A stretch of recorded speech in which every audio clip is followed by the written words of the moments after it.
नमस्कार, आप देख रहे हैं आज शांतनाद और मैं हूँ आपके साथ श्वेता सिंह।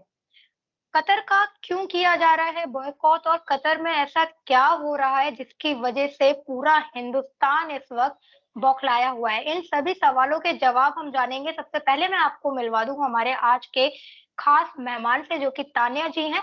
तान्या जी शोधकर्ता हैं और साथ ही संपादिका हैं संगम टॉक्स की।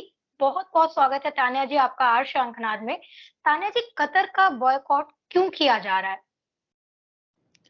धन्यवाद श्वेता और आपके सभी श्रोताओं को मेरा नमन। तो आपने जैसे ये सवाल किया और ये बहुत ही एक बर्निंग मुद्दा है आजकल के समय में और राइटली सो क्योंकि जब नुपुर शर्मा वाला केस हुआ था तो सबसे ज़्यादा जिसने मांग की थी आई थिंक उनको सस्पेंड करने की या उनको पार्टी से ही निकाल देने की वो कतर से ही आवाज़ आई थी। और अगर आप कतर को देखेंगे तो वो एक इतना छोटा सा देश है पर उसने इतना जो है किस प्रकार से अपने आप को एक्सर्ट किया है और अपनी जो ये पावर उसने दिखाई है वो कहाँ से आ रही है और क्यों हमारी सरकार को जो है बैकफुट पे जाना पड़ा और नुपुर को सस्पेंड करना पड़ा। और मेरे ख्याल से नवीन जिंदल जी को तो इन्होंने पार्टी से निकाल ही दिया था उनके ट्वीट पे। और बड़ी अजीब बात यह है कि यही सब बातें जाकिर नायक अपने स्पीचेस में तो बोलते ही रहते हैं जो नुपुर शर्मा ने बोला था। क्योंकि देखिए जो भी नुपुर शर्मा ने बोला और नवीन जिंदल ने बोला ये कुरान से ही उन्होंने बोला है। कोई आउट ऑफ द ब्लू जाके या अपने आप से बना के तो कोई चीज नहीं बोली उन्होंने। तो आप देखिए कि कतर ये जो छोटा सा देश है it has a total land mass of 4500 square miles. It is a very small nation and it is अगर 21 times यूनाइटेड किंगडम्स को छोटा करा जाए या कतर को 21 बार बड़ा किया जाए तो वो यूनाइटेड किंगडम के बराबर होगा। 21 बार जो है वो यूनाइटेड किंगडम उससे बड़ा है। 284 कतर भारत के अंदर फिट हो सकते हैं। तो it is approximately 0.12% of the size of the United States. Qatar is fully covered by desert मतलब पूरी तरह से वो रेगिस्तान से कवर्ड है और मिडिल ईस्ट के बिल्कुल सेंटर में जो है वो लोकेटेड है। और आप देखेंगे कि ईरान और जो है एक और कंट्री के बीच में ये आता है और ये बिल्कुल भी उन दोनों देशों में लड़ाई भी हो रही होगी पूरे मिडिल ईस्ट में तो कतर बिल्कुल जो है अनअफेक्टेड रहता है। और ये किस प्रकार से होता है ये भी मैं बताऊंगी आपको। तो इस कतर का थोड़ा सा हिस्ट्री जान लेते हैं ये बॉयकॉट पे आने से पहले। तो जब इसको 1971 में इंडिपेंडेंस मिला यूनाइटेड किंगडम से तो बहुत पुअर कंट्री थी ये। इनफैक्ट यूके जो है यूनाइटेड किंगडम जब इसको कॉलोनाइज किया था तो वो इसको अपने सबसे यूजलेस मतलब कॉलोनीज में से एक मानते थे क्योंकि पूरा का पूरा डेजर्ट है और इसमें कुछ भी नहीं है। थोड़ा बहुत इसमें फिशरीज का वगैरह होता था but it was not very beneficial for them. So अभी 100 साल पहले तक तो ये one of the poorest countries in the middle east माना जाता था। तो आप देखेंगे कि आजकल के समय में it is one of the richest countries in the world with A per capita income जो 3 टाइम फ्रांस के इनकम से ज्यादा है और 10 टाइम रशिया के इनकम से ज्यादा है। तो कैसे ये पोरेस्ट से रिचेस्ट बन गया 100 साल के अंदर ही। तो ये पहले फिशिंग और जो है पर्ल्स वगैरह के ओशन से निकालते थे पर वो कुछ भी जो है वो भी ड्विंडलिंग था और इनका ऑयल जो वो है वो भी ज्यादातर इसके इकोनॉमी को नहीं कंट्रीब्यूट करता है। तो क्या चीज है नेचुरल गैस में ये नंबर 3 पे है।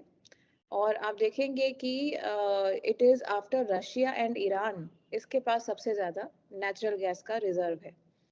तो इन्होंने क्या किया आप देखेंगे कि ये जो कतर है इट हैज इन्वेस्टमेंट्स इसने दुनिया भर के टॉप के कंट्रीज के प्रॉपर्टीज में इन्वेस्ट किया हुआ है। तो इट इज ये जो अल जजीरा चैनल है जिसने कई जो है सत्ताओं को उलट के रख दिया चाहे वो लिबिया हो चाहे ये हो जो भी हो उलट के रख दिया। ये अल जजीरा चैनल चलाने वाले भी ये हैं और वो ओसामा बिन लादेन वगैरह को तो बहुत ही कवरेज देते थे और उसको तो बिल्कुल भी वो टेररिस्ट नहीं मानते हैं। तो ये अल जजीरा जो चैनल है बहुत ड्रेडेड है इसका बहुत डर है पूरे विश्व में। सो ये आप देखेंगे कि 1938 में कतर का पहला ऑयल फील्ड डिस्कवर हुआ और पर सिर्फ ऑयल डिस्कवर होना ही ये कोई बड़ी बात नहीं है। इनका जो ऑयल का रिजर्व था वो अभी टॉप 20 में है वर्ल्ड में, तो वो कोई खास इतना इम्पोर्टेंट नहीं है इनके नेचुरल गैस रिजर्व्स के जो है मुकाबले में। तो इन्होंने क्या किया कि इन्होंने यहाँ पे लिक्विफाइड, जो इनके अभी के अमीर हैं, इन्होंने 1971 वगैरह में अपने फादर के खिलाफ जो है एक मिलिट्री कू जो है चलाया और उनको टॉपल किया और उसको वो किया।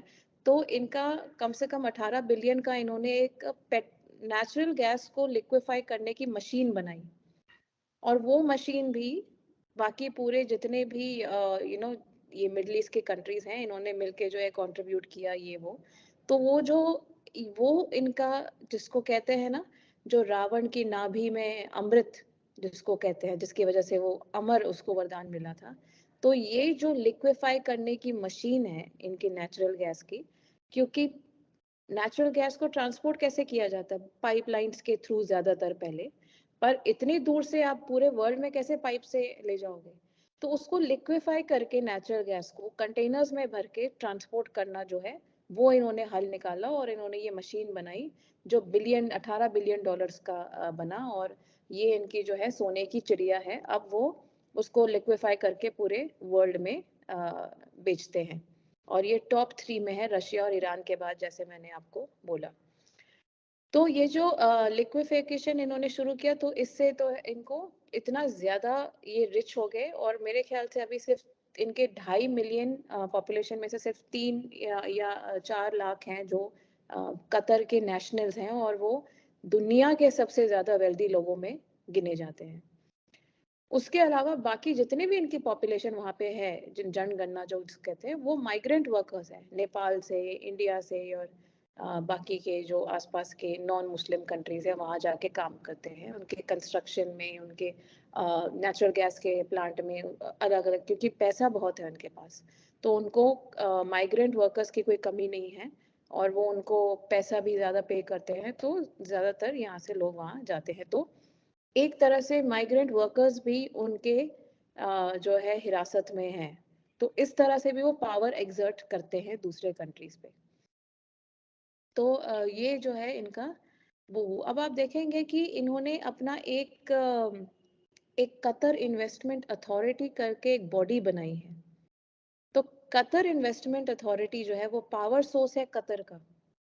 तो अब उसका जो नेट वर्थ है वो 303 बिलियन डॉलर का है, ये जो कतर इन्वेस्टमेंट अथॉरिटी है। तो ये जो ह्यूज फिगर है, ये 11th biggest sovereign wealth fund in the world है। तो इसीलिए आप देखेंगे कि इन्होंने अपना एक वेल्थ फंड भी बनाया हुआ है अलग से, जिससे जो है वो, अब ये पैसा कहाँ से आता है, it comes from all these middle east countries.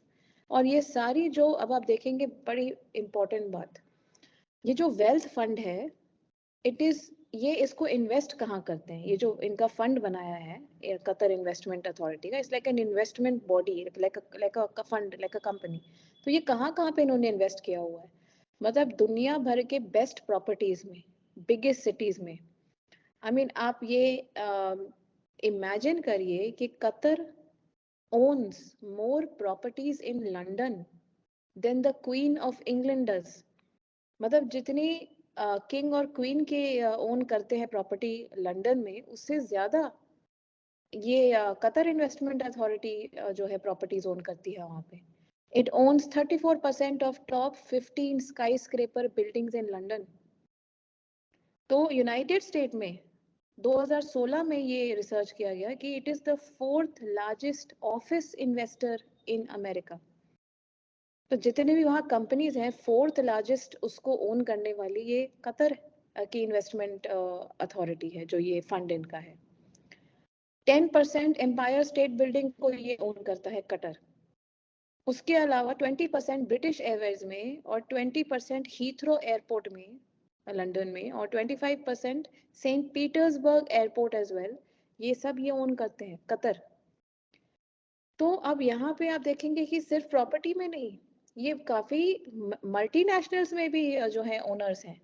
ये फॉक्सवैगन, उबर, बार्कलेज, शेल, रॉसनेट, और बहुत सारी ये चीजें हैं, आप देखेंगे कि ये ओन करते हैं, वहां पे इनके शेयर्स हैं। उसके अलावा इनका ये बार्सिलोना की जो टीम है, फुटबॉल टीम, उसको ओन करती है पिछले 10-20 सालों से। तभी तो उनको फीफा वर्ल्ड कप का काफी कंट्रोवर्शियल सिचुएशन में इन्होंने, कहते ब्राइब देके या ये देके, पैसा देके इन्होंने ये कॉन्ट्रैक्ट लिया। हालांकि इनके वहां पे माइग्रेंट वर्कर्स की इतनी डेथ हो रही है, ह्यूमन राइट वायलेशंस हो रही है, सब कुछ, पर सब मौन बैठे हुए हैं इसके ऊपर। और फीफा वर्ल्ड कप के लोग कह रहे हैं, रिपोर्टर से, कि अगर आप कतर के ह्यूमन राइट वायलेशंस और माइग्रेंट लेबर्स के प्रति इनको ये सैलरी नहीं देते, उनको टॉर्चर करते हैं और ये सब, अगर ये सब लिखोगे वर्ल्ड कप के रिगार्डिंग, तो हम आपके ऊपर केस चलाएंगे, हम आपको फाइन करेंगे, आप चुप करके बैठे रहिए, हमने जब इनको कॉन्ट्रैक्ट दे दिया तो आप ये सब क्यों लिख रहे हैं। तो ये सब चुप्पी ये कहाँ से खरीद पा रहे हैं? पैसा, मनी। तो इसलिए आप देखेंगे कि इन्होंने हाईवेज में, सी पोर्ट्स में, एयरपोर्ट्स में, कॉलेजेस में, रिसर्च सेंटर्स में, बिल्डिंग्स में, प्रॉपर्टीज में, तो ये सब क्यों कर रहे हैं? आपको क्या लग रहा है कि ये सिर्फ ऑयल पे और अपने नेचुरल गैस पे ही अपनी पूरी दुनिया को अपने काबू में कर रखा है? इन्होंने हर जगह अपने जो है वो फंड फैलाए हुए हैं। तो अगर ये सब लोग, लंदन इसके खिलाफ हो जाए, अमेरिका इसके खिलाफ हो जाए, तो उनका तो इकोनॉमी चौपट हो जाएगा अगर ये पुल आउट कर लेंगे। तो इसीलिए आप देखेंगे कि काफी साल तक सऊदी अरेबिया ने इसको कंट्रोल किया हुआ था। और इराक का इन्वेजन जो कुवैत में हुआ था, ये सब चीजें कनेक्टेड है। तो इसीलिए इन सब चीजों से लड़ने के लिए इनके जो अमीर हैं, जो अभी हैं, उन्होंने अपनी इंडिपेंडेंस बनाए रखने के लिए, और ये सब चीजें इन्होंने डिवाइस करी, ये स्ट्रेटेजी। सो यहाँ पे कतर जो है यूएस के सपोर्ट में है, यूएस इसको यूज करती है क्योंकि वो इन दो कंट्री के बिल्कुल बीचों बीच है, तो स्ट्रेटेजिकली भी बहुत इंपॉर्टेंट है। इनफैक्ट यूएस के काफी मिलिट्री बेसिस बनाने में इन्होंने पैसे दिए हैं। तो Al Udeid air base is a military base located west of Doha, जो कतर का कैपिटल है, and it is owned by Qatar Emiri air force. It is home to the headquarters of United States Central Command and United States Air Force Central Command with more than 11,000 US troops जो वहाँ रहते हैं। तो आप देख रहे हैं कि ये कतर जो है, ये एक छोटा, जो हम कहते हैं कि नुपुर शर्मा में इतने छोटे से देश ने किस प्रकार से अपना इन्फ्लुएंस एक्सर्ट किया हमारे इंटरनल मैटर्स में, और हम घुटनों पे चले गए। तो ये चीजें आप देखेंगे कि सिर्फ कतर से नहीं, यूएस, यूके, ये सब कंट्रीज उनके पीछे लग जाते हैं अगर ये कोई चीज उठाते हैं। दूसरी बात, एमएफ हुसैन जब यहाँ पे नंगी पेंटिंग्स बनाते थे हमारी देवियों की, तो उनको जब यहाँ से भगाया गया, तो वो भाग के कहाँ जाता है? कतर में। कतर में क्यों जाता है? आप ये भी रीजन सुन लीजिए। तो द रीजन इज दैट एक मुस्लिम ब्रदरहुड करके ऑर्गेनाइजेशन है, जो इजिप्ट से शुरू हुआ था, ये 1900s के शुरू में। तो आप देखेंगे कि इट इज अ ऑर्गेनाइजेशन जिसको Jamaat al Ikhwan al Muslimin, it is better known as Muslim brotherhood या उम्मा जिसको कहते हैं सुन्नी इस्लाम में। And it was founded in 1928 by in Egypt by Sunni Islamist organization known as Islamic scholar Hassan al-Banna। तो ये जो है ना, ये सलाफी मूवमेंट को प्रमोट करता है। सलाफी जो है वो बहुत रेडिकल वर्जन है इस्लाम का, और जाकिर नायक भी सलाफी इस्लाम को ही प्रमोट करते हैं। और ये जो है बहुत स्ट्रिक्ट, कहते हैं एकदम प्योर इस्लाम को जो है ये लागू करना चाहते हैं। सलाफी का यही मोटिव है। और पूरे वर्ल्ड में ये मुस्लिम ब्रदरहुड जो है, आप इसके, ये बहुत कंट्रोवर्शियल है, ये बहुत सारे चीज़ों से जो है जुड़ा है, जो कुछ टेररिस्ट एक्टिविटीज़, और जो भी ये अरब स्प्रिंग हुआ था, ये सब जितने भी इस्लामिक रिलीजियस सोशल मूवमेंट है, ये सब के पीछे जो है ये मुस्लिम ब्रदरहुड का ऑर्गेनाइजेशन रहता है। और इसमें बहुत सारे जो है इस्लामिक कंट्रीज इसके साथ जुड़ी हुई हैं। और इसका, मुस्लिम ब्रदरहुड का प्राइमरी बैकर कौन है, इसको पावर कौन करता है? कौन सी दो कंट्रीज हैं? Qatar and Turkey. तो टर्की से भी जो है सबसे ज्यादा दबाव आया था नुपुर शर्मा के इशू के टाइम पे। तो कोई भी यहाँ पे, मैं ऑडियंस मेंबर से रिक्वेस्ट करूंगी कि आप जाके मुस्लिम ब्रदरहुड गूगल पे सर्च करिए, आपको उसकी पूरी हिस्ट्री दिखेगी और किस प्रकार से जो है वो अपने आप को इम्प्लीमेंट करते हैं, क्या क्या इसके जो हैं यू नो जो भी कंट्रोवर्शियल और जो भी टेररिस्ट एक्टिविटीज़ और ये सब चीज़ें ये किस तरह से इसमें जुड़े हुए हैं और इनको पाया गया है मिडिल ईस्ट में, और ये सारी इस्लामिक कंट्रीज को, और टर्की और कतर इसमें जो है ज़्यादातर, और अब मलेशिया भी इसमें जुड़ा हुआ है। तभी आप देखेंगे कि जाकिर नायक भी मलेशिया जो है वो भाग गया था 2016 में। तो ये मुस्लिम ब्रदरहुड की बात करी है मैंने, तो दैट इज वन थिंग। क्या बॉयकॉट से सुधरेगा कतर? देखिए श्वेता, ये एक इम्पॉर्टेंट क्वेश्चन है। सबसे पहले तो इसको कैसे रोका जाए, ये जो सलाफी इस्लाम, और देखिए इसमें कोई ताज्जुब की या आश्चर्य की बात होनी नहीं चाहिए कि ये जो है जाकिर नायक को क्यों प्रमोट कर रहे हैं, या एमएफ हुसैन को इन्होंने क्यों वो संरक्षण दिया, या मलेशिया जो है वो जाकिर नायक को क्यों वो दे रहा है, शेल्टर दे रहा है। ये क्योंकि जो ये गवर्नमेंट है कतर की, और जो ये मुस्लिम ब्रदरहुड से जुड़े हुए हैं, इनका मोटो ही यही है कि to support the spread of Islam. इनका मोटो ही यही है कि they have to promote Islam in the pure form and they have to dominate the entire world. तो आप इसको पढ़ सकते हैं, ये इंटरनेट पे है। तो एमएफ हुसैन को ये संरक्षण देना, मलेशिया ने जाकिर नायक को दिया, फिर नुपुर शर्मा के कंट्रोवर्सी में ये करना, उसके बाद फिर ये जाकिर नायक को बुलाना, तो ये तो इनके मोटो में लिखा है, इनके मैनिफेस्टो में है। कोई इसमें आश्चर्य की बात नहीं है, उनका तो काम ही है टू प्रमोट इस्लाम।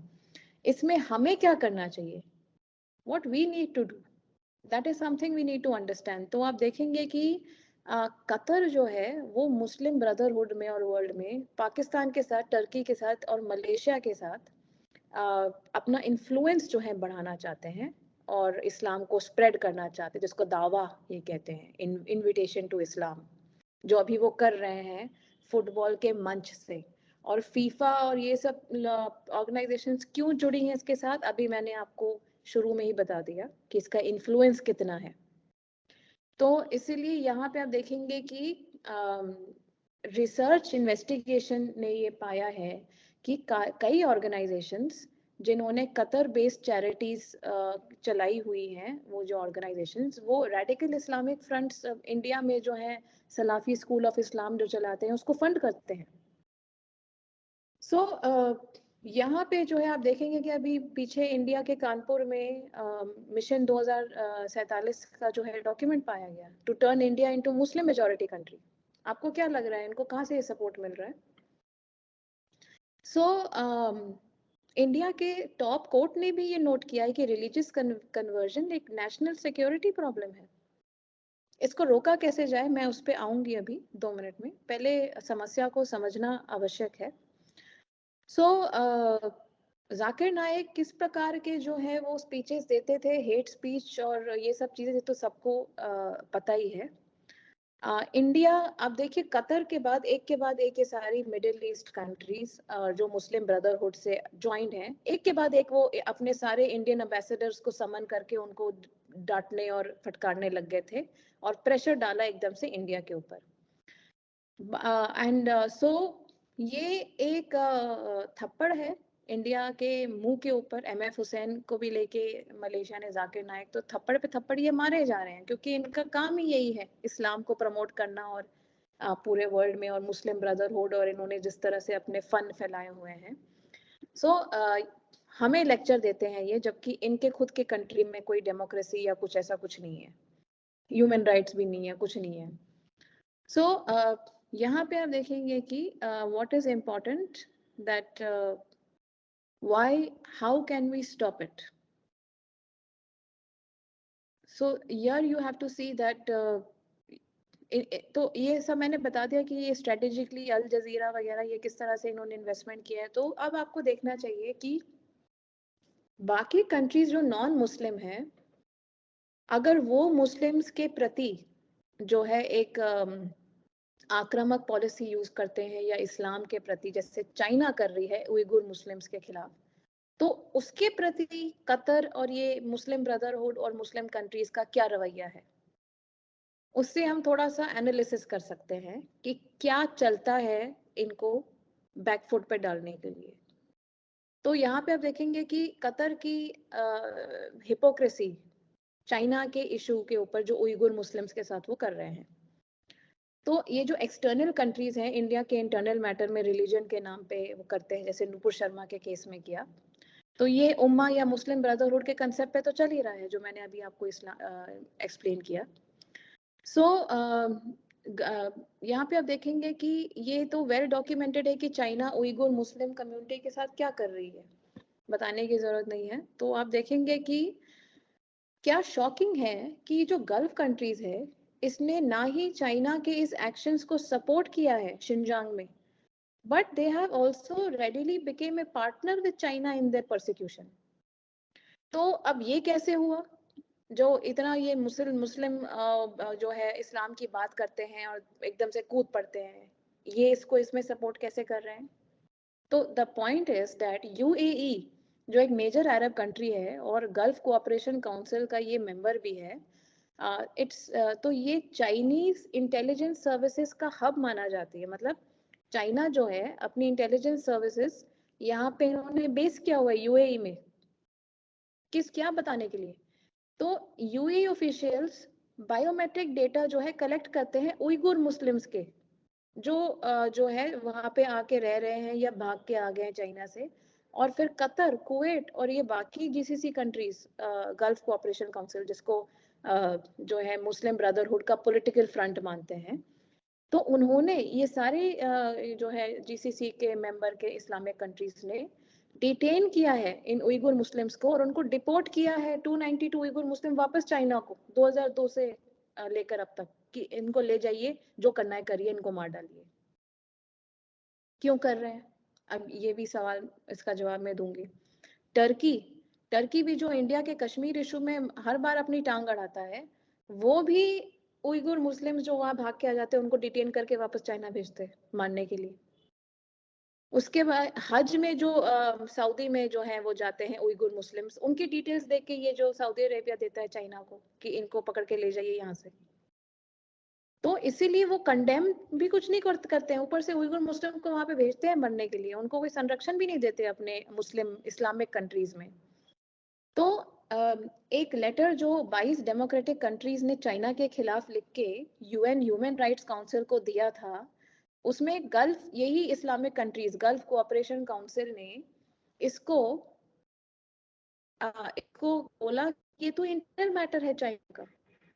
इसमें जो है हमने तो ये देखा है कि चाइना तो एक्सीलेंट ह्यूमन राइट्स रिकॉर्ड रखता है, ये इस्लामिक कंट्रीज कह रही है, जीसीसी। इस चिट्ठी के जवाब में जो यूएन ह्यूमन राइट्स काउंसिल को 22 कंट्रीज ने लिख के दिया कि चाइना जो है उइगुर मुस्लिम्स के साथ क्या कर रहा है, तो यही इस्लामिक कंट्रीज लिख के देती हैं कि चाइना को तो बहुत एक्सीलेंट ह्यूमन राइट्स रिकॉर्ड है और ये इंटरनल मैटर है चाइना का, इसमें हम कुछ नहीं करना चाहते। वही नुपुर शर्मा का केस इनके लिए इंटरनल मैटर नहीं रहता, फिर वो जो है इस्लाम का और उनके मुस्लिम ब्रदर और उम्मा की बात हो जाती है। अब ये डबल जो है फेस क्यों? तो इसीलिए आप देखेंगे कि बल्कि इन्होंने बिजनेस और बढ़ाया है चाइना के साथ। अब इसमें क्या रीजन है, आप देखेंगे कि China is one of the largest buyers of energy from these gulf cooperation council countries, and Qatar is one of the largest exporters of liquefied natural gas to China. And Qatar's relation with US has declined क्योंकि अब वो इतना खरीदते नहीं है उनसे, उन्होंने अपना कुछ शुरू कर दिया है। चाइना ने जापान को पीछे छोड़ दिया कतर से एलएनजी इंपोर्ट करने के लिए, नेचुरल गैस। तो यहाँ पे आपको क्या समझ में आता है, एंड में क्या चलता है? मनी। सो तब ये कुछ नहीं करते हैं, then you have to be a huge money spender and you have to have huge pockets तो इनके इकोनॉमी चलाने के लिए, तब जाके आप अगर इस्लाम को या उसको कुछ भी करेंगे मुस्लिम्स को, ये कुछ नहीं बोलेंगे, जैसे ये चाइना में नहीं बोल रहे हैं।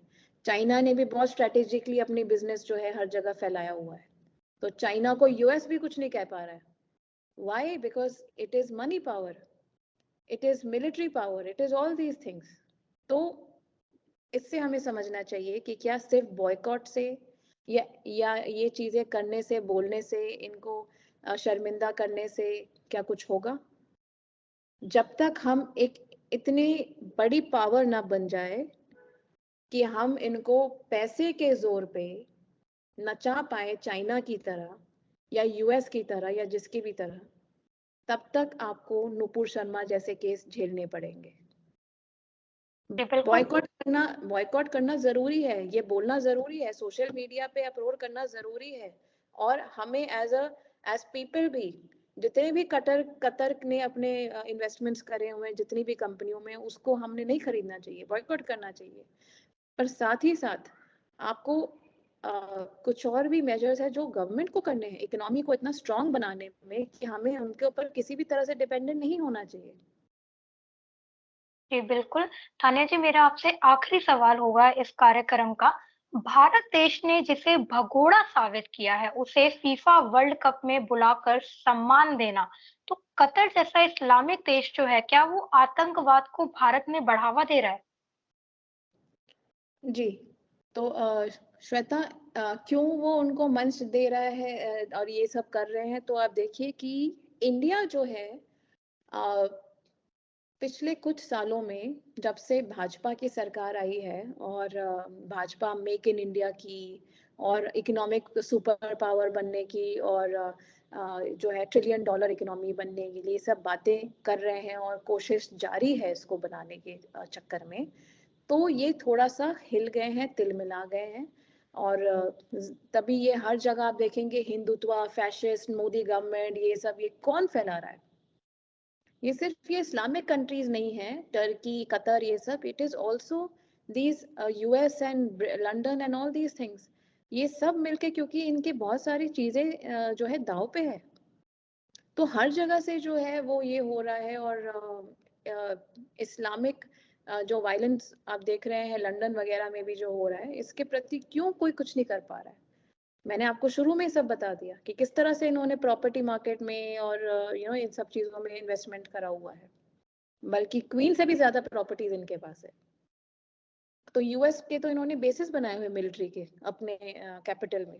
तो बहुत इन्होंने मकड़ी के जाल की तरह फैलाया हुआ है। और चाइना को ये क्यों कुछ नहीं बोल पा रहे हैं, ये तो मैंने आपको अभी बता ही दिया।